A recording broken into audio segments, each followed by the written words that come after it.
The sky above Ashmar Prime burned red with the fires of war. Jake Morrison stood on the crumbling wall of Outpost 7 and watched enemy war machines march across the dead plains. His soldiers were tired. They had been fighting for 3 months without relief.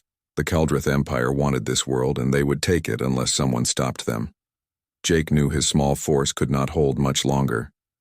He looked at the horizon where massive metal walkers moved like slow giants. Each one carried enough firepower to level a city block. Behind him, the civilians huddled in the underground bunkers, women and children who trusted him to keep them alive. He had lost too many good soldiers already. Amy Rodriguez stood beside him, checking her rifle. She was young but brave. Katie Murphy was coordinating the defensive positions below. Lisa Morgan had taken the fastest ship to request backup. But that was 2 days ago. Help would not arrive in time. The Kaldrith would attack at dawn, and everyone in the outpost would die. Jake accepted this. He had made peace with death long ago. What he could not accept was failing the innocent people who depended on him. The enemy walkers stopped moving. Something was happening. Jake raised his binoculars and focused on the battlefield. The Kaldrith machines were turning around, their weapons aimed upward at the sky. Then he heard it, a sound like thunder mixed with music, a roar that shook the ground and made his chest vibrate. Something massive moved through the clouds above. The shape descended. Through the smoke and fire, it was a dragon. Not the small creatures from old Earth stories, but a massive beast. The size of a cargo ship, its scales were black like obsidian and glowed with inner fire. Red eyes blazed like dying stars. On its back sat a figure in silver armor. The dragon opened its mouth and fire poured down onto the Kaldrith war machines. Not normal fire, but flames that burned blue and white. Metal melted like wax explosions, ripped through enemy lines. In 30 seconds, half the Kaldrith force was destroyed. The dragon landed between the outpost and the remaining enemy machines. The ground shook from its weight. The rider dismounted with fluid grace. She was tall and slender with pale skin that seemed to glow. Her hair was long and silver, like moonlight. Pointed ears marked her as one of the Etheri people. The elf warrior wore armor that looked ancient but undamaged. At her hip hung a sword that hummed with power. Behind her, the dragon settled onto the scorched ground and watched everything, with intelligent eyes. But what caught Jake's attention most was her tail, long and elegant, covered in silver scales. It moved behind her like a living thing. The elf woman walked toward the outpost gates. Her face was cold and beautiful like a statue, carved from ice. Jake ordered the gates opened and met her in the courtyard. His soldiers formed a defensive circle but kept their weapons lowered. Everyone knew the Etheri were neutral in galactic conflicts. This woman had just saved them. But that did not explain why she was here. She looked at Jake with eyes the color of winter storms. Her gaze was sharp and measuring. When she spoke, her voice was clear but held no warmth. She introduced herself as Lyraean, Night Whisper of the Etheri Royal Guard. Dragon was called Ember and was her bonded companion. Jake thanked her for the rescue. She waved his gratitude away as if it meant nothing. Then she stated her purpose. She was searching for something hidden in this outpost, an artifact of her people that had been stolen. She demanded access to search the entire base. Jake refused. He could not let a stranger search military installations, no matter who she was. Security protocols existed for reasons. Lyraean's expression grew colder. She called human military tactics primitive and laughable. She said their weapons were toys compared to Etheri magic. She looked at Jake with something like contempt. He felt anger rise in his chest but kept his voice calm. He explained that he had responsibilities. He could not simply let anyone search the base. She could request access through proper diplomatic channels. Lyraean laughed, but there was no humor in it. She said humans always hid behind their rules and regulations. She said his people were children playing. At war, Jake noticed something odd. While Lyraean spoke harsh words, her tail moved in strange ways. It curled and uncurled. Sometimes it reached toward him, then pulled back. The dragon Ember watched Jake with those burning red eyes. The great beast seemed calm despite the tension between the two leaders. Amy approached and whispered to Jake. The scanners had detected another Kaldrith force moving toward them. This one was 3 times larger than the first. They had maybe 2 hours before the attack. Jake made a decision. He offered Lyraean a temporary alliance if she helped defend the outpost. He would allow a limited search after the battle. Lyraean considered this. Her tail made a complex pattern in the air. Finally she agreed, but her tone suggested she thought little of his offer. The next hour passed in tense preparation. Jake organized defensive positions. Katie had the civilians move to deeper bunkers.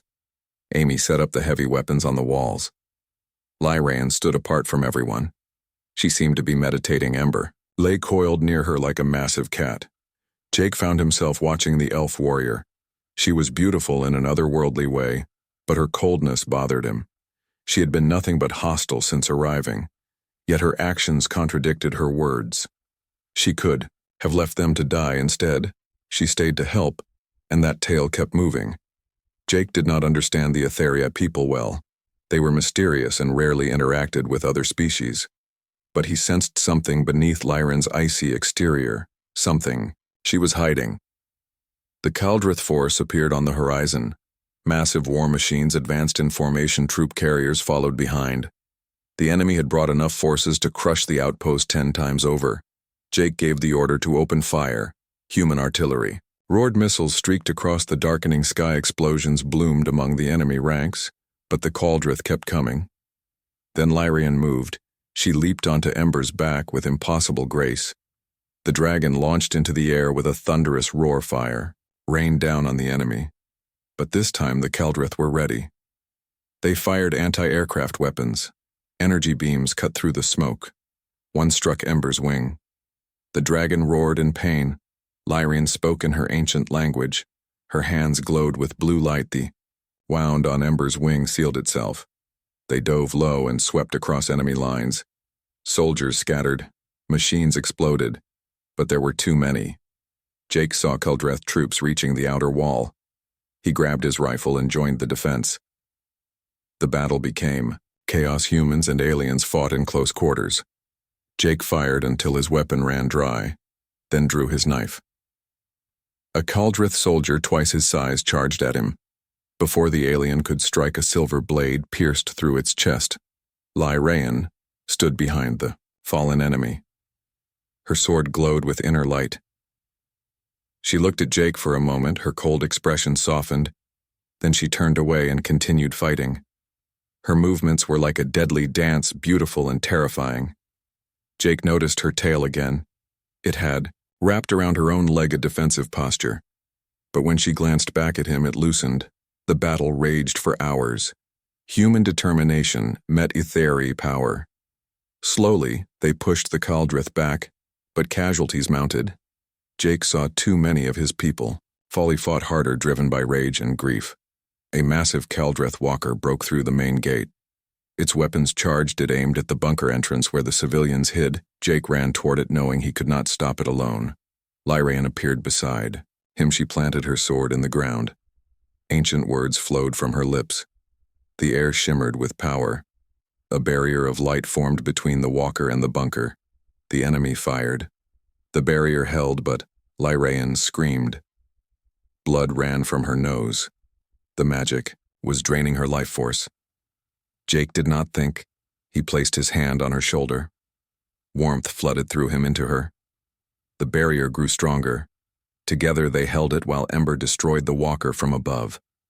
When the dust settled, Lyraean collapsed. Jake caught her before she hit the ground. Her silver eyes looked up at him with confusion. Her tail moved weakly and wrapped around his wrist.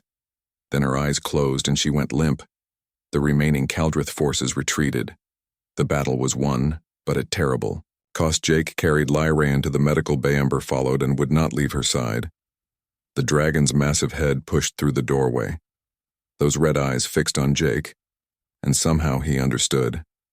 Ember was testing him, judging whether he was worthy of Lyraean's trust. Jake sat beside the unconscious elf warrior. Her tail remained wrapped loosely around his arm. Even in sleep it held. Katie entered and reported the casualties, 15 soldiers, dead 30 wounded. But all the civilians survived. Jake felt the weight of command crush down on him. He had saved many but lost too many. He looked at Lyran's peaceful face. Why had she used forbidden magic to protect them? Why drain her own life to save humans? she claimed to despise. And why did her tail refuse to let go of him? Outside the medical bay, Amy found something in the ruins, a strange crystal that glowed with soft light. She brought it to Jake. The moment he saw it, he knew. This was what Lyraean had been searching for. The artifact her people wanted, but looking at it, Jake felt something strange, a warmth in his chest, a recognition he could not explain, as if the crystal knew him. Ember's eyes widened. The dragon made a low, rumbling sound on the medical bed. Lyraean stirred. Her eyes opened and found Jake. Immediately, she saw the crystal in his hands. Her expression became unreadable. Then she whispered something in her language. Words. Jake somehow understood, though he spoke no Etheri. She had said his soul burned bright like the old ones. She had said he should not be possible. Then she closed her eyes again. Her tail tightened around his wrist, and Jake realized that everything he thought he knew was wrong. This war was not what it... In the drifting hush of the ring-world fragment, time lost its shape. Lila stayed, though every protocol in her training screamed for her to leave. Her ship, the Dusk Feather, hung tethered nearby like a silent promise she might still keep. Supplies ran low, but something deeper than hunger kept her rooted. The quiet presence of Neri and the sleeping dragon. Kyle.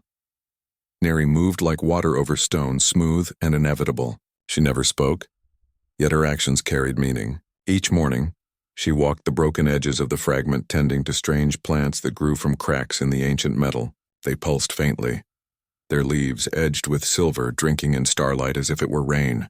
Lila watched from a distance, careful not to intrude. Once she tried to help, reaching for a drooping bloom. Neri turned instantly, not with anger, but with a stillness so sharp it felt like a wall. Lila stepped back. No words were needed. The message was clear. Some things were not for human hands. Kale rarely stirred. His massive form lay coiled near the center of the fragment, scales dark as void, absorbing every glint of light. When he breathed, the air shimmered as though reality itself bent around him. Lila had read myths about dragons, fire-breathing monsters, hoarders of gold, but Kale was nothing like those tales. He was older than myth, quieter than silence. Sometimes, in the deep watches of the night cycle, Lila would sit near him, not too close, just enough to feel the low hum of his presence. It calmed her, grounded her, reminded her she was not alone, even if Neri kept her distance. Days blurred. Lila rationed her food, recycled her water, and checked her comms hourly. Static. Always static. But then on the 7th cycle, something changed. A signal, faint, fragmented, repeating in a pattern too precise to be natural. She patched it through the ship's decoder. Heart-pounding. Voices, distorted but urgent, spoke of war, of betrayal, of a guardian who vanished with the key. The words meant nothing at first, but when she looked up, Neri stood at the edge of the platform, staring not at her but at the distant nebula where the signal seemed to originate. Her posture was rigid, her tail held perfectly still, a contrast to the usual slow sway Lila had begun to notice. That night, Lila worked on a damaged relay node near the fragment's rim. It had been part of the ring world's old communication grid, long dead, but she hoped to boost her own signal. Sparks flew as she soldered a fractured connection. Her fingers ached from the cold. Then she felt it, the shift in air, the weight of another presence. She turned slowly. Neri stood behind her, close enough that Lila could see the fine silver tracery along her temples, close enough to smell the faint scent of ozone and something floral, like night-blooming ice. For a long moment, neither moved. Then, without warning, Neri reached out. Her hand, cool, slender, with fingers longer than any human's, closed gently around Lila's wrist. Not to stop her, not to push her away, but to guide. She turned Lila's arm, pointing not at the relay but toward the pulsing nebula in the distance. Its light throbbed unevenly like a wounded heart. Lila's breath caught. This was the first time Neri had touched her, the first time she had shown intent beyond observation. And then, as if to confirm it, Neri's tail moved. Not a twitch this time, but a slow, deliberate sway, arching upward, then curling slightly at the tip, glowing faintly violet. Lila had seen that glow before, but only when Neri tended the silver plants or stood beneath twin moons during the fragment's rare orbital alignment. Now it pulsed in rhythm with the nebula. "You want me to go there?" Lila said softly, though she knew Neri wouldn't answer. Neri released her wrist, But she didn't leave. Instead, she knelt beside the relay, her eyes fixed on Lila's work. After a pause, she tapped a specific node with one long finger, a node Lila had bypassed, thinking it dead. Layla frowned, then tested it. A weak current flickered to life. Surprised, she rerouted the circuit through it. Instantly, the relay hummed and her comms panel lit with a stronger signal. "You knew," Lila whispered. Neri didn't respond, but her tail brushed Lila's shoulder, light as a thought, and for the first time Lila felt something like warmth in that contact. Not affection, not yet, but acknowledgement. Respect, perhaps, or the beginning of trust. Over the next cycles, the dynamic shifted. Neri no longer avoided Lila's presence. She allowed her to sit nearby while she worked. Once, she even handed Lila a small crystalline tool, smooth, warm to the touch, that helped recalibrate the ship's navigation array. Lila accepted it with a nod, and Neri's tail gave the slightest upward flick, almost like a nod in return. Kale, too, began to change. He opened his eyes more often, watching Lila with slitted pupils that held galaxies within them. One evening, as Lila struggled to repair a torn thermal blanket, Kyle exhaled softly. A fine mist curled from his nostrils, settling over the fabric. To her astonishment, the tears began to seal themselves, the material knitting back together as if time had reversed. She looked up, stunned. Kale blinked once, then closed his eyes again. No gesture, no sound, just a gift. The intercepted signals grew clearer. They spoke of the harmonists, beings who believed reality was flawed and needed correction. They saw guardians like Neri as obstacles, traitors. The key, they claimed, was stolen. Lila didn't understand what the key was, but she saw the way Neri's shoulders tensed whenever the word was mentioned. She saw the sorrow in her eyes when she gazed at the stars. One night, Lila found Neri standing at the very edge of the fragment, looking out into the abyss. The nebula pulsed brighter now, its rhythm more insistent. Lila approached slowly, stopping a few paces behind. "You're not alone," Lila said. Neri didn't turn, but her tail uncoiled from its resting loop and extended toward Lila. Not touching, just hovering in the space between them. An invitation. A question. Lila stepped forward and placed her hand lightly on the glowing tip. It was warm, alive, humming with energy.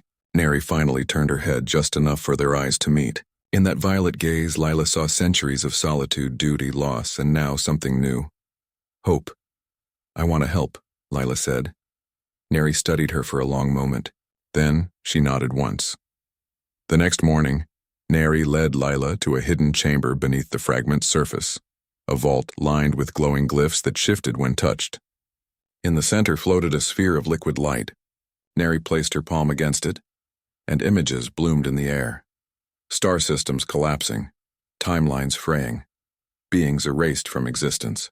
The harmonists weren't just soldiers, they were erasers, and they were coming. "But why me?" Lila asked. Neri turned to her, and for the first time she spoke. Her voice was soft, layered with echoes as if many voices spoke through one. "Because you listen," she said. Those 3 words settled deep in Lila's chest. She had spent her life following orders, chasing ghosts, trying to prove she belonged. But here, on this broken piece of a dead world, she was seen not for her rank or her ship, but for her silence, for her patience, for the way she waited even when ignored. Later that day, as Lila prepped the dusk feather for possible departure, she noticed Neri watching her from the ramp. Her tail was relaxed, swaying gently in the artificial breeze from the ship's vents. Not tense, not distant, just present, and in that simple motion, Lila understood. Neri had never disliked her. She had been testing her, watching to see if she would stay not out of fear or duty, but out of choice. Now the choice was clear. They would face the nebula together. Whatever waited there, war, truth, or death, they would meet it side by side. As the engines hummed to life, Neri stepped aboard without hesitation. Kyle rose from his slumber, stretched his vast wings, and launched into the sky above the fragment, circling once before settling on the ship's dorsal ridge. His weight barely registered, but his presence was immense, a living shield, a silent vow. Lila took the pilot's seat. Neri stood beside her, one hand resting on the console, her tail curled loosely around the base of the chair. Not possessive, protective. "Engage," Neri said. Lila pushed the throttle forward. The dusk feather leapt into the void, heading straight for the pulsing heart of the nebula. And for the first time in a long time, Lila did not feel afraid. She felt ready. because she was no longer just a scout. She was part of something older, stranger, and far more important than she had ever imagined. And Neri's tail, glowing softly in the dim cockpit light, never stopped moving. The nebula loomed ahead like a wound in the sky. Its edges shimmered with unnatural hues, shifting from deep violet to sickly green, and its core pulsed in a rhythm that made Lila's teeth ache. The dusk feather shuddered as it crossed the threshold, its hull groaning under pressures no human ship was meant to endure. Inside the cockpit, alarms blinked silently, their sounds muted by some strange interference. Neri stood rigid beside the console. Her eyes narrowed, her tail coiled tight around the support rail. Kale perched on the ship's outer ridge, his obsidian scales drinking in the nebula's light, his wings half spread as if bracing for impact. Lila gripped the controls, her knuckles white. She had flown through ion storms and asteroid belts, but this was different. This felt alive, and it was watching them. Time stuttered first. One moment, Lila was adjusting the thrusters. The next, she was 10 years old, standing in her childhood kitchen, her mother humming a tune while stirring soup. The scent of time filled the air. Then, snap. She was back in the cockpit, heart racing, sweat on her brow. Neri turned to her, eyes wide with understanding. "It is testing you," Neri said, her voice low but steady. Do not answer its call, but the visions kept coming. Flashes of her dead crewmates appeared in the viewport, smiling, waving, mouths moving in silent pleas. One reached out as if to touch the glass. Lila flinched. She knew it wasn't real, but the ache in her chest was... Neri placed a hand on her shoulder, cold, firm grounding. "Look at me," she said. Lila forced her eyes away from the ghosts and met Neri's violet gaze. In that moment, the illusions faded.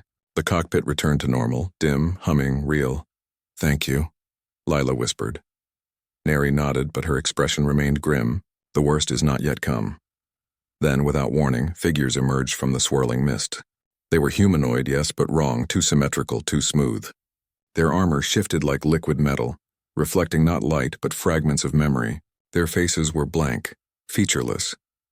Yet Lila felt their attention like a physical weight. "Harmonists," Neri breathed. They moved in perfect unison, forming a ring around the dusk feather. No weapons were drawn, but the air thickened, pressing in from all sides. The ship's systems flickered. Oxygen levels dropped. Gravity fluctuated. "Surrender the key," a voice echoed. Not from outside, but from inside Lila's own mind. It was calm, reasonable, almost kind. "Give it back and your pain ends." Lila gritted her teeth. "I don't even know what the key is." "You carry it in your blood," the voice replied. "Your ancestors were chosen. You were born for this." Before Lila could respond, Kale roared. The sound was unlike anything she had ever heard. Not just noise, but vibration, resonance, a frequency that tore through the nebula's fabric. The harmonists staggered. Their perfect formation cracked. The illusions shattered like glass. Neri moved fast. She tapped a sequence into the ship's console. Glyphs Lila had never seen before, and the Dusk Feather's engines surged with alien energy. But it wasn't enough. The harmonists regrouped, their blank faces turning toward Kale. "They fear him," Neri said, "but they do not understand him." Lila's mind raced. If their attack was based on perception, on manipulating reality, then maybe the answer wasn't force, but frequency. Kale's roar had disrupted them. What if they amplified it? She rerouted power from life support to the external resonance array. A risky move, but the only one left. Oxygen would last only minutes, but if they failed, they wouldn't need it anyway. Neri watched her work, silent, trusting. When Lila activated the pulse, the effect was immediate. Kale's natural frequency, already powerful, was magnified tenfold. The nebula convulsed. The harmonists screamed, their forms unraveling into static. One, smaller than the rest, broke away and floated toward the viewport. Instead of attacking, it spoke directly into Lila's mind. Its voice softer now, almost sad. "The key is not hers to keep," it whispered. "It belongs to balance." Then it dissolved into stardust. Silence returned. The nebula calmed, its colors fading to a dull gray. The dusk feather drifted, systems rebooting slowly. Lila slumped in her seat, gasping for air. Neri handed her a water bulb, her movements gentle. "You did well," Neri said. Lila shook her head. "I just pressed buttons." "You're the one who knew what to do." Neri looked away toward the fading nebula. "No, I only knew how to survive. You knew how to fight back. They returned to the ringworld fragment, the journey quiet. Kale landed with a soft thud, his wings folding like closing doors. Once inside the sheltered hollow where they rested, Neri finally spoke the truth. The key is not an object, she said, standing by the glowing glyphs on the chamber wall. It is a lineage. A bridge between species. Long ago, humans and my kind shared more than space. We shared purpose. Your ancestors helped seal the rifts between dimensions. Their blood carries the resonance needed to stabilize them. Lila stared at her. So, I'm the key, Neri turned, her eyes full of something Lila couldn't name. Sorrow, pride, regret. Yes. And the harmonists will not stop. They believe reality is flawed. They seek to erase all variables, including free will. You are the greatest variable of all. Lila sat down heavily on a stone bench. All her life she had felt ordinary, replaceable. Now she was something else entirely. Why didn't you tell me sooner? Because I needed to know you would stay by choice, not duty, Neri said. If you had known from the start, you might have run. Or worse, you might have stayed out of obligation. I needed to see your heart. Lila thought of all the times she had waited, watched, listened, all the times she had chosen to stay even when ignored. Now it made sense. And Kale is my oath brother, Neri said, a rare softness in her voice. Bound to me since before your species walked upright. He protects not just me but the balance, and now, he protects you too. As if hearing his name, Kale entered the chamber, his massive head dipping low. He nudged Lila's hand with his snout, gentle, deliberate. She reached up and touched the ridge above his eye. He rumbled, a sound like distant thunder wrapped in velvet. That night, Lila couldn't sleep. She walked to the edge of the fragment, staring into the endless dark. The stars seemed closer now, brighter. She felt different, lighter, yet heavier. Neri joined her, standing a few paces away. For a long time, neither spoke. Then slowly, Neri's tail uncoiled and brushed against Lila's arm. Not a question this time. A comfort. Lila looked at her. You've been alone a long time, haven't you? Neri's gaze stayed fixed on the stars. Since the betrayal, my order was scattered. Some turned to the harmonists. Others vanished into the rifts. I remained, waiting for the key to awaken. But I did not expect... What do you mean? I expected a warrior, Neri said, not a listener. Lila smiled faintly. Sometimes listening is the bravest thing you can do. Neri turned to her then, fully. Her violet eyes searched Lila's face as if seeing her for the first time. And in that look, Lila saw something she hadn't dared hope for. Acceptance. Maybe even friendship. Before she could respond, Neri's tail moved again. Not just a brush, but a full curl around Lila's wrist. Warm. Steady. Sure. You are not a tool, Neri said softly.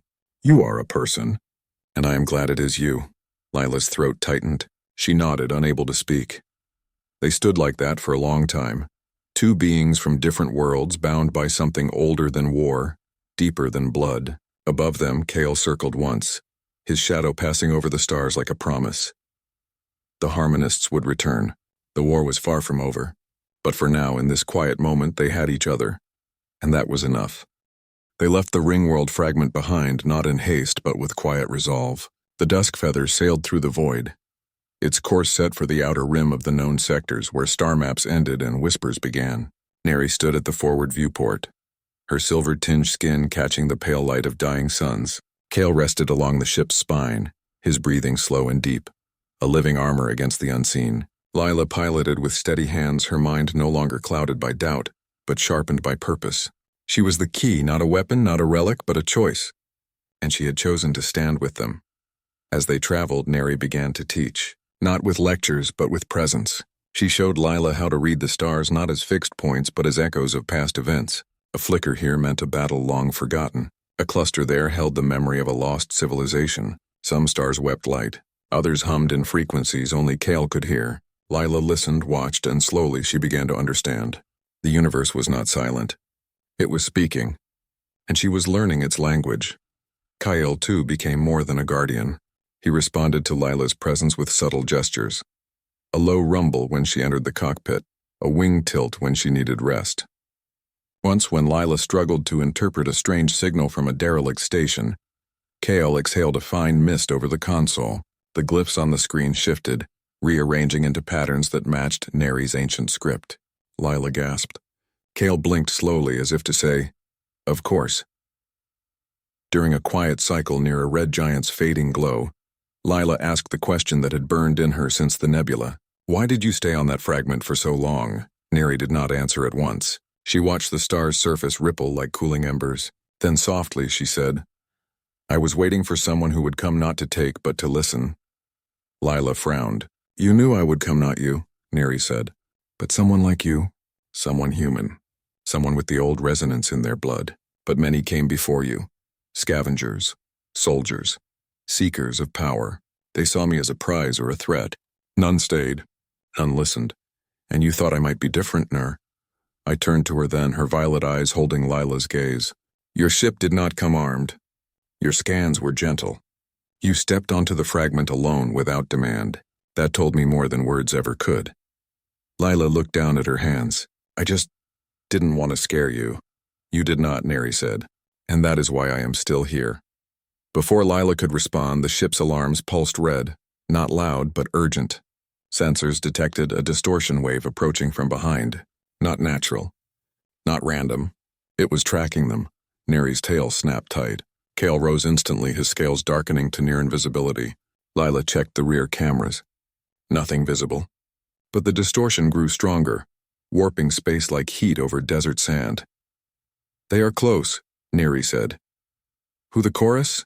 Neri replied. "Not many." "One." Lila's blood ran cold. The harmonist had spoken of the chorus, a being formed from stolen memories, a living archive of erased lives. If it had found them, it meant the war had escalated. "Prepare," Neri said, moving to the core chamber. Lila followed. Inside, the liquid light sphere glowed brighter than ever. Neri placed her hands on its surface, and visions flooded the room. Earth cities flickering in and out of existence, timelines snapping like thread. Her own childhood home vanishing into static. "They are unraveling your past to find your future," Neri said. "If they erase your origin, you cease to be the key." Lila's breath came fast. "What have we done?" I turned to her, eyes blazing. "We do not fight the chorus. We face it." "But how with truth?" Neri said. "And with you." Before Lila could ask more, the distortion wave hit. The ship shuddered violently. Lights flickered. Gravity inverted for a heartbeat. Then silence. Outside, space itself seemed to fold inward, forming a vast swirling eye. From its center, a figure emerged. Not solid, but woven from fragments of memory. Faces, voices, moments, stitched together like a tapestry of loss.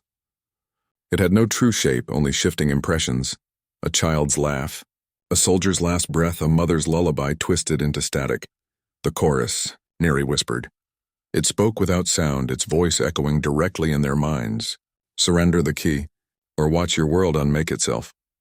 Lila saw images flash before her. Earth's oceans boiling, cities crumbling into dust. Her parents' faces dissolving into nothing. Panic clawed at her chest. Neri gripped her arm. "Do not look at what it shows. Look at what is real." "But it's my home," Lila said, voice breaking. "And it will remain if you stand firm," Neri replied. The chorus extended a tendril of memory toward the ship. Kale roared, launching himself into the void, his body glowing with inner fire. He struck the tendril, and for a moment the chorus recoiled, but it absorbed his energy, weaving his roar into its form. Now it spoke with Kale's voice too. "You cannot win," it said. "Balance demands sacrifice." Lila's hands trembled on the controls. She thought of activating the self-destruct, ending it all before Earth could be erased. She began the sequence, fingers flying over the panel. Neri stopped her, not with force but with presence. She wrapped her tail fully around Lila's waist, pulling her back gently but firmly. "Trust me," she whispered. Lila froze. In that touch there was no command, only faith. And for the first time, Lila let go of fear. She nodded. Neri turned to the viewport and raised both hands. Glyphs of light spiraled from her palms, forming a shield not of energy but of memory. Pure, unaltered memory. The chorus hesitated. It fed on fractured past, but this was whole. "True now," Neri said to Lila. "Sing." Lila blinked. "What sing?" "The song your mother sang, the one in your blood." Lila remembered it instantly. A simple lullaby, soft and wordless, hummed to her every night as a child. She had not thought of it in years. But now, She closed her eyes and began to hum. At first it was faint, then Cale joined, his resonance harmonizing with her voice. Neri added her own layered tones, ancient and deep. Together they wove a song not of power but of belonging. The chorus shuddered. Its stolen faces flickered. The child's laugh became real again. The soldier's breath steadied. The lullaby untangled from static and returned to its original form. "You are not broken," Lila sang, "not with words, but with feeling. You are remembered." The chorus began to weep. Not tears, but light. One by one, the stolen memories returned to their rightful places across time and space. The figure shrank, not in defeat, but in release. "Thank you," it whispered, before dissolving into a shower of golden motes that drifted toward distant stars. Silence returned. The red giant glowed peacefully. Cale landed on the ship, his scales warm, his eyes soft. Lila sank to her knees, exhausted but whole. Neri knelt beside her, her tail still curled around her waist. "You did it," Neri said. "We did it," Lila corrected. Neri smiled, a rare, quiet thing, and rested her forehead against Lila's. In that touch, centuries of solitude met a single human heartbeat, and something new was born. Later, as they drifted near the reborn starlight, Lila finally asked about her parents. Neri was silent for a long time, then she spoke. "They were not miners," she said. "They were scientists, part of a secret alliance between humans and my kind. They studied resonance genetics. They believed humans could one day help heal the rifts. The harmonists saw them as a threat. They were erased, not killed, but unwritten. Their names, their work, their lives, all removed from records." Lila's eyes filled with tears. "But you remembered them." "I promised them I would watch over you," Neri said, "even if you never knew." Lila looked at her, really looked. This being who had waited cycles in silence, who had guarded a broken world, who had tested her not out of suspicion, but care. She had been family all along. Neri's tail brushed her cheek, wiping away a tear. "You are not alone," Neri said. "You never were." And in that moment, beneath a sky stitched back together by song, Lila believed her. The silence after the chorus faded was deeper than any Lila had known, not empty but full, like the calm after a storm that had washed the world clean. The stars shone brighter now, their light steady and true. The dusk feather drifted near the edge of a newly formed nebula, its colors soft blues and golds, no longer pulsing with pain but breathing with peace. Inside the ship, Kyle lay coiled around the core chamber, his scales shimmering with a gentle warmth. Neri stood by the viewport, her tail resting lightly against Lila's back. A quiet anchor, a constant presence. They had won, but not in the way wars were usually won. There had been no explosions, no final blast, no enemy left broken in the void. Instead, they had healed. And in healing the chorus, they had healed something in themselves. Lila sat on the floor, legs crossed, staring at her hands. They looked the same, calloused from shipwork, scarred from old burns, but they felt different. These were the hands that had held a song strong enough to mend time. She still could not believe it. Neri turned from the viewport and knelt beside her. "You doubt yourself," she said, not as a question, but as an observation. Lila nodded. "I just hummed a lullaby, that's all." "And that was everything," Neri replied. "The harmonists believed control was power. The chorus believed erasure was order. But you showed them that memory is not meant to be owned. It is meant to be shared. Your song was not weapon. It was truth. And truth cannot be broken." Lila looked up at her.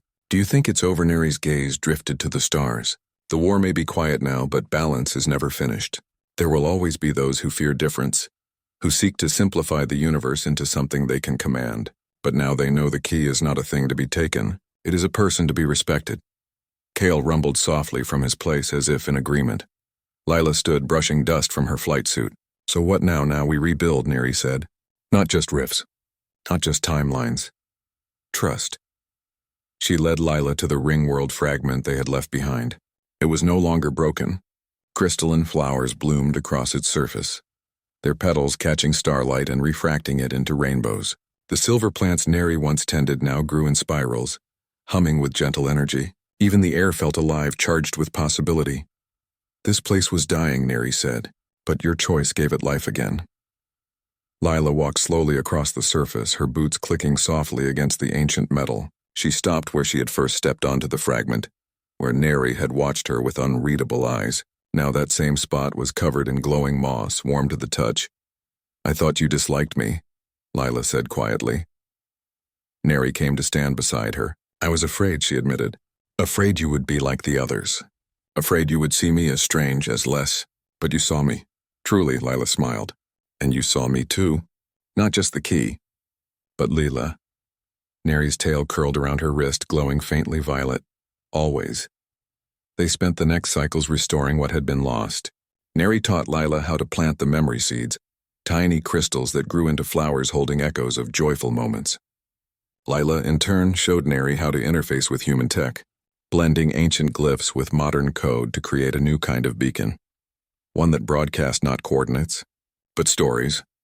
Kale guarded them both, his presence a silent vow. Sometimes he would lift off and circle the fragment, his wings stirring the air into gentle currents that helped the new plant spread. Other times he would rest his massive head in Lila's lap, eyes half closed as if finally at peace. One evening, as twin moons rose over the horizon, Lila asked the question that had lingered in her heart. "Will you stay with me?" Neri looked at her, her violet eyes reflecting the moonlight. "I have waited cycles for someone who would choose to stay with me. Why would I leave now?" Lila's throat tightened. "Because you belong to the stars, and I'm just human." "You are more than human," Neri said. "You are bridge. You are song. You are home." The word hung in the air, warm and real. Home. Not a place on a map, but a feeling. A choice. A tail that moves first when joy arrives. As if on cue, Neri's tail swayed gently, its tip brushing Lila's palm. Not in warning. Not in duty. In happiness. Lila covered it with her hand, and in that simple touch everything was said. They did not speak of the future in plans or promises. They lived it in moments, in shared silence. In the way Neri saved the sweetest fruit bloom for Lila each morning, in the way Lila always left the cockpit light on when Neri meditated, in the way Kale would nudge them both toward shelter when cosmic winds grew strong. The universe was vast, and dangers still lingered in its shadows, but they were no longer alone. They were three, different in form, bound in spirit, guardians not of war but of wonder. And when Lila looked up at the stars now, she did not see threats or mysteries to solve. She saw stories waiting to be heard, songs waiting to be sung, and she knew, deep in her bones, that she was exactly where she was meant to be. Not because she was the key, but because she was loved. And Neri's tail, glowing softly in the moonlight, never stopped moving,